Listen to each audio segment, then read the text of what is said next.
अमला असंकिलिठा ते हुंती परित संसारी। बोलिए भगवान महावीर पावन चरित गुरुदेव जी। बंधु मन वच काये, भव सागर को तरण में करो हमारी सहाय। जिन शासन जिन वाणी सदा जयवंत हो। श्रवण संग सदा अविचल मंगल हो। मुक्ति को प्राप्त श्रमण भगवान महावीर स्वामी, उनकी परम पावन कल्याणी भागवती वाणी वाचक प्रमुख श्री इंदर भूति गौतमादि गणधर भगवंत, जुग प्रधानाचार्य परम पूज्य श्री सुधर्मा स्वामी जी महाराज, उनकी परम पावन पाठ परंपरा, वर्तमान आचार्य ध्यान योगी परम पूज्य श्री शिव मणि जी महाराज एवं गुरुजन सबके पावन चरण सरोजों में मेरा अनंत अनंत बार वंदना नमस्कार। उपस्थित धर्म प्रेमी सज्जनों, माताओं तथा बहनों, 9 तत्वों में संबर द्वार और उसमें 8 प्रवचन माता ईरिया समिति, जिसका चलने से संबंध है। भगवान ने जो कुछ भी उपदेश दिया उसके मूल में एक ही प्रेरणा है, हमारी आत्मा निर्मल हो, हमारी आत्मा निर्मल हो। कहते हैं जहां निर्मलता है वहां समाधि, जहां निर्मलता नहीं वहां पर कलेश, अशांति, आरत ध्यान, रौद्र ध्यान। इस जन्म में इतना सुनते हैं, इतना जानते हैं, फिर भी कितनी स्खलनाएं भूलें होती हैं। तो जब नहीं जानते थे तब क्या होता होगा, उस समय कितना कुछ होता होगा, और वो सारे का सारा कहां पर इकट्ठा है, हमारी आत्मा के अंदर ही तो है। जो वो इकट्ठा किया है उसको साफ करना। सीधी सी बात है, कर्ज से मुक्त होना है, आलस छोड़ो, प्रमाद छोड़ो, कर्ज लेना बंद करो, नहीं तो कम करो, और पूर्व का लिया है उसको वापिस करो। सीधा सा यही तो रास्ता है, इसके अलावा कोई और हो तो? ऐसे आत्मा की भी यही दशा है। इस आत्मा ने कितने लोगों के साथ बैर बांधे और कितने लोगों के साथ, किसी का दायां हाथ बने, किसी का बायां हाथ बने, किसी की दाईं टांग बने, किसी की बाईं टांग बने, मतलब सहयोगी बने।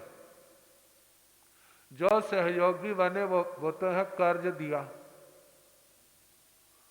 और जिसके नुकसान किया वो हमारा कर्ज सिर पर। अब जो दिया है वो तो दुखदाई नहीं होगा, पुण्य भोगने में जोर नहीं लगता, पाप भोगने में जोर लगता है।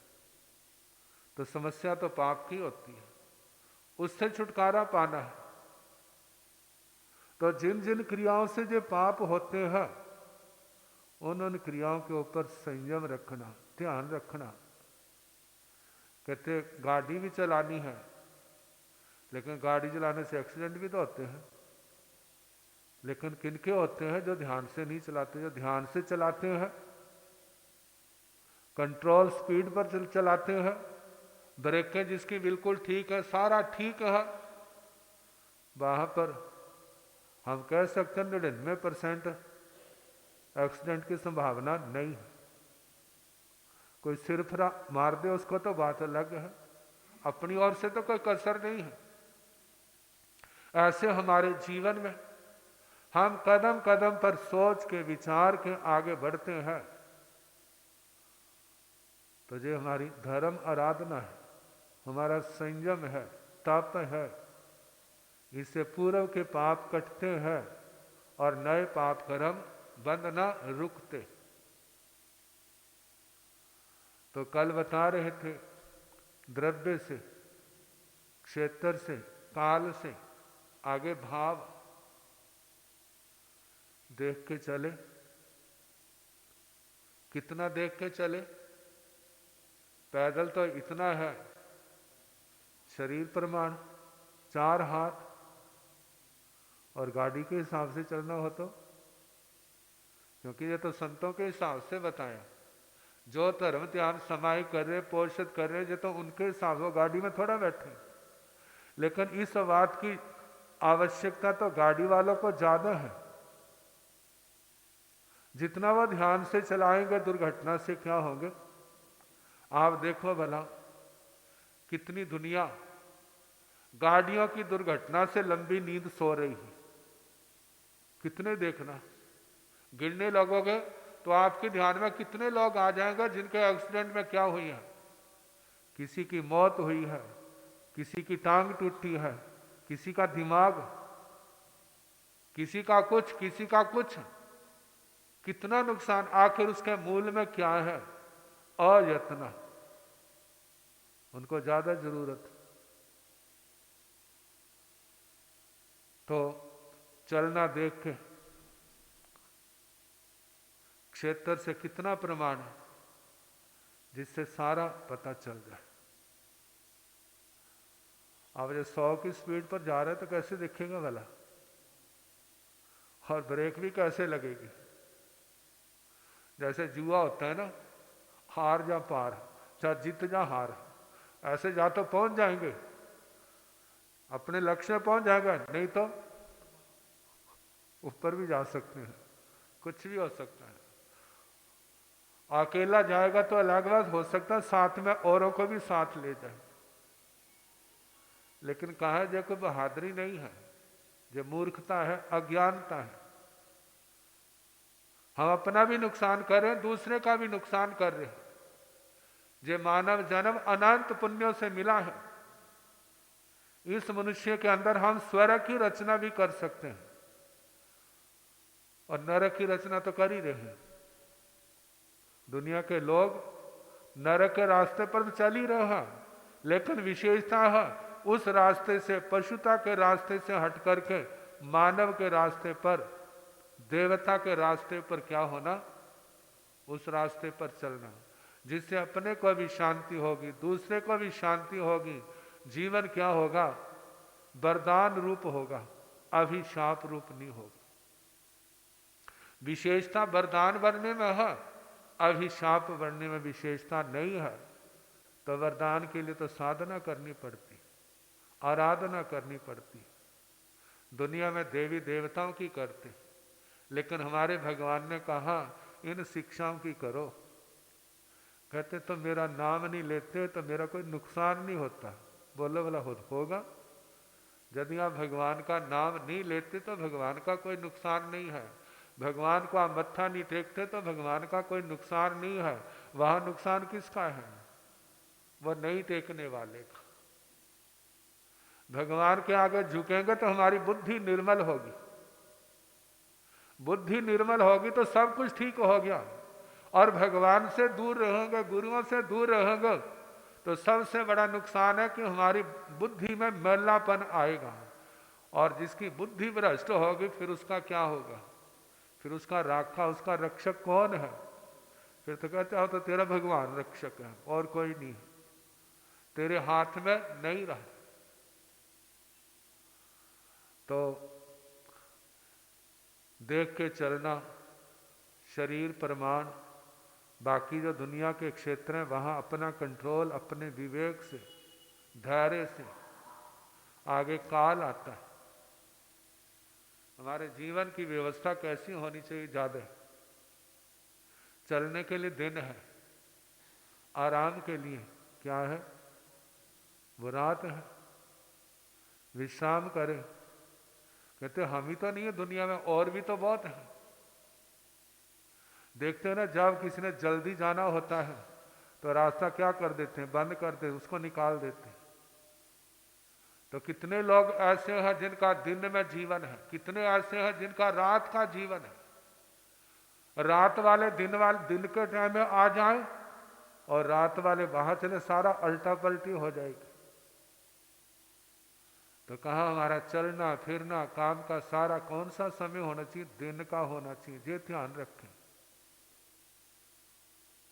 तो साधु साध्वियों के लिए चलने का समय क्या बताया? पहले बताया था दिन में, लेकिन आवश्यक क्रियाएं रात को भी तो करनी पड़ती, आना जाना पड़ता है। तो उस समय भगवान कहते जहां आने जाने की आवश्यकता है पहले उस स्थान को दिन में देख लो, शाम के समय।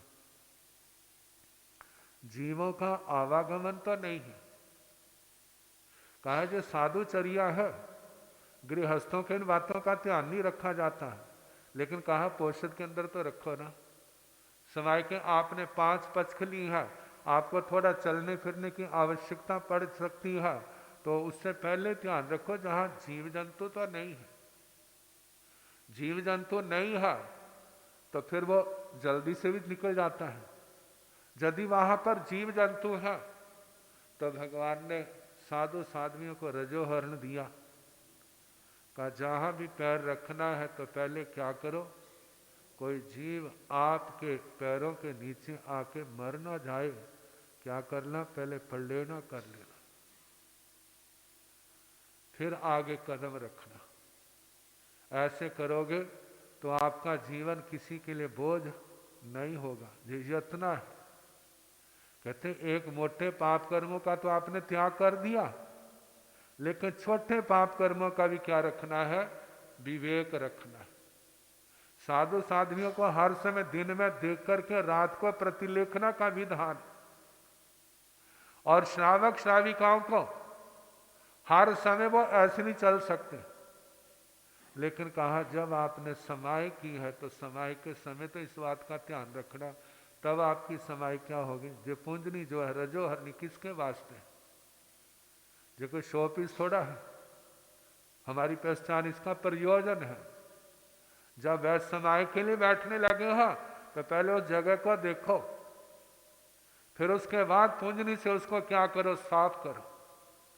फिर उसके बाद आसन बिछाओ, फिर आसन को देखो इसमें कोई जीव जंतु तो नहीं है।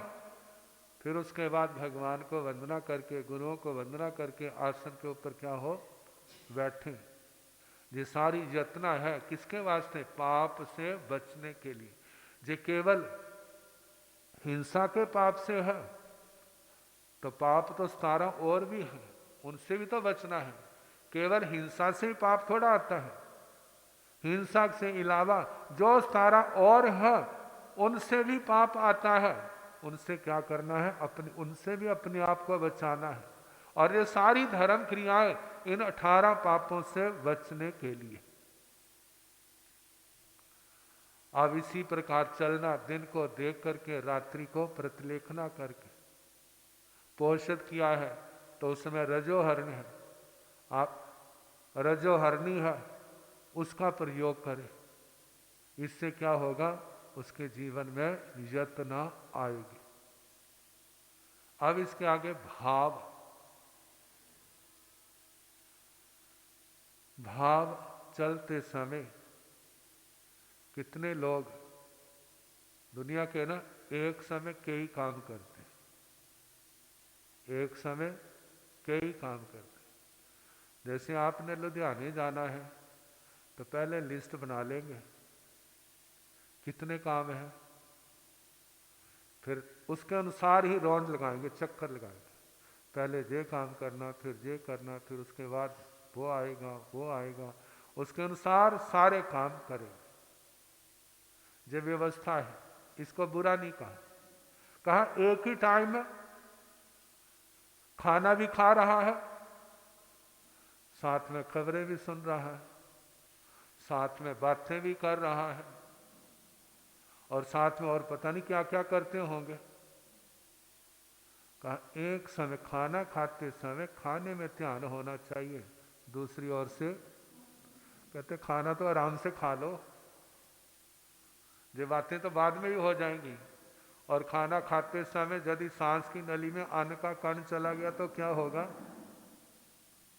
क्या होगा? खांसी उठेगी और हो सकता है टिकट कट जाए, ऐसा भी तो हो सकता है। तो खाना खाते समय ध्यान से खाना खाए, चबा करके खाए, ताकि उसका रस बने और वो हमारे शरीर को लगे, जिसके कारण शरीर में शक्ति पैदा हो और उस शक्ति का सदुपयोग किया जाए। तो कहा कोई भी काम करना है ध्यान से करे। भगवान कहते हैं जयं चरे जयं चित्ते जय मासे जयं साए जयं भुंजंतो भासंतो पाव कम्मंग ने बंदई। भगवान ने देवी देवताओं के पाठ सिद्ध करने के लिए नहीं बताया किसी को कि आप ये पाठ कर लो तुम्हारे पास ये शक्ति आ जाएगी, ये पाठ कर लो ये शक्ति आ जाएगी। ये भगवान ने ये नहीं बताया। भगवान ने जो सूत्र बताए इसके अनुसार चलो, तुम्हारी आत्मा निर्मल होगी, कर्मों के बंधन से बचेंगे। तुम्हारे पास कर्मों के बंधन नहीं है ना, आपका पाप नहीं है, तो हिंसक से हिंसक जानवर भी आपके पास आएगा, वो तुम्हारा कुछ नहीं बिगाड़ेगा, उसको आप दिखाई नहीं दोगे। जो दिखेगा भी तो उसके अंदर क्रूरता नहीं आएगी। क्यों? क्योंकि उसके साथ उसका लेना देना कोई व्यवहार नहीं है, क्योंकि उसने उसका कुछ बिगाड़ा ही नहीं है। जब बिगाड़ा नहीं है तो वो आपका क्यों बिगाड़ेगा? क्योंकि दूसरा बिगाड़ता ही तब है जब हमने उसका कुछ बिगाड़ा होता है। तो बताया है कि 10 बातें इनका ध्यान रखें। कहते हैं 10 बातों का ध्यान रखते हैं ना तो हमारा चलना भी ध्यान हो जाएगा। हम चल रहे हैं तो हमारे चलने चलते समय भी हमारी ध्यान साधना हो रही है। चलते समय क्या? रास्ते में ध्यान है। किस बात का? मेरे से किसी का घात ना हो, देख देख करके चलना। जो बताया 4 हाथ से ज्यादा नीचे देख करके, 4 हाथ से आगे नहीं हो, दिन में चलना, रात को यत्न पूर्वक चलना। तो आगे 10 बातें कही। चलते समय शब्द, रूप, गंध, रस, स्पर्श, ये 5 बातें, इनकी ओर ध्यान ना हो, इनकी ओर ध्यान ना हो, क्योंकि इनकी ओर ध्यान गया तो चलते समय जो आपका लक्ष्य है उससे आपका ध्यान हट जाएगा। इस ध्यान को खींचने वाले कितने हैं? जैसे बच्चा होता है ना, आंगन में खेल रहा है, चारों ओर खड़े हैं, कहीं माँ खड़ी है, कहीं बाप खड़ा है, कहीं दादा खड़ा है, कहीं दादी खड़ी है, कहीं भाई खड़ा है, कहीं बुआ खड़ी है, कहीं कुताई खड़ी है, कहीं ताऊ खड़ा है। अब बच्चे करे बच्चा मेरी ओर देख, बच्चा मेरी ओर देखे, बच्चा मेरी ओर देख, बोलते हैं ना मेरी ओर देख, और जिस ओर देखता वो तो खुश हो जाते हैं और दूसरे उसका ध्यान अपनी ओर खींचने का प्रयास करते हैं। तो ऐसे ही इस आत्मा का ध्यान खींचने के लिए दुनिया के अंदर कितने प्रसंग हैं। शब्द जिसको कान पकड़ते हैं, रूप जिसको आंखें पकड़ती हैं, गंध जिसका रास्ता क्या है? नासिका है, स्वाद जीवा है, और स्पर्श जिसके लिए त्वचा है, जे 5 इंद्रियों के विषय चारों ओर खड़े हैं, जगह जगह है। आप देखो जब कभी चलते हैं तो ध्यान उखड़ता है ना, कहीं सुनने लग जाते हैं, कहीं देखने लग जाते हैं, कहीं सूंघने लग जाते हैं, कहीं स्वाद का चक्कर, कहीं पर स्पर्श का चक्कर, जिसके कारण से आत्मा अपना संतुलन, अपनी समता इसको खो जाता है। तो भगवान कहते हैं चलते समय इन दुनिया की बातों की ओर ध्यान नहीं होना, नहीं करना। करोगे तो तुम्हारी इंद्रिय समिति शुद्ध नहीं रही, उस ओर से हटाना, ध्यान से चलो। फिर उसके बाद कई बार ऐसा भी तो होता है ना, चलते भी जाएंगे, संतों ने कितने पाठ दिए, किसी ने कोई माला बताई, किसी ने कोई माला बताई। संतों ने तो बताई, अपने आप थोड़ी बताई, उनका दिमाग थोड़ा खराब है। पहले महाराज मेरा काम नहीं चलता, मेरे घर में बच्चा नहीं है, फलाना नहीं है। जिस जहाँ भी जाते हैं फिर संत क्या करते हैं, पहले तो पूछ लेते हैं, पूछ लेते मारे बताओ, संत बता देते हैं। फिर ये नहीं कहते लोग कि मैंने पूछा था और गुरुओं ने बताया था। ये तो नहीं बताया, क्या बताएंगे, गुरुओं ने ये बताया हुआ। आधी बात क्या कर लेंगे, उसने मेरे को बताया था, उसने बताया था। ये नहीं कहेंगे कि मैंने पूछा था फिर गुरुओं ने बताया था। क्या पूछा था भला, वो तो बात सीक्रेट है। मैंने कहा था महाराज जी हमारा काम नहीं चलता, ऐसा नहीं होता, घर में क्लेश रहता है, आप पाठ बताओ, जे बताओ, जे तो नहीं है, जे बताए, जे माला उन्होंने बताई है, जे माला उन्होंने बताई है। अब सोचते हैं सैर भी करनी है, पाठ भी करना, चलो पाठ भी कर लेते हैं और माला भी कर लेते हैं, दोनों काम हो जाएंगे। तो भगवान कहते हैं शुद्ध जो है वो जो है कि वाचना, परीक्षना, परिवर्तना, अनुप्रेक्षा, धर्म कथा, किसी की ओर ध्यान नहीं लगाना। चलते समय चलने में ध्यान होना चाहिए। कितने लोग होते हैं चलते हैं ना, कहते हैं बस कोई कहानी छेड़ो, कोई चर्चा छेड़ो, वो ऐसा था, वो ऐसा था, करते करते सारा सफर खत्म हो जाता है और उनकी चर्चा नहीं खत्म, कहते आज तो पता ही नहीं चला। कथानक आता है राजा श्रेणी, अब परिस्थितियों के कारण से, अब क्या सुना, टाइम आपका हो कल देखेंगे। तो इन्हीं 10 बातों के संबंध में हमारा चलना कितना विवेक है। गुरु जी कहा करते थे संत वो जिसका खाना भी शिक्षा देता है, बोलना भी शिक्षा देता है, चलना भी शिक्षा देता है। ऐसा जीवन हमारा बने और इस रास्ते पर चलना है। सबका कल्याण हो, बाकी कल देखेंगे।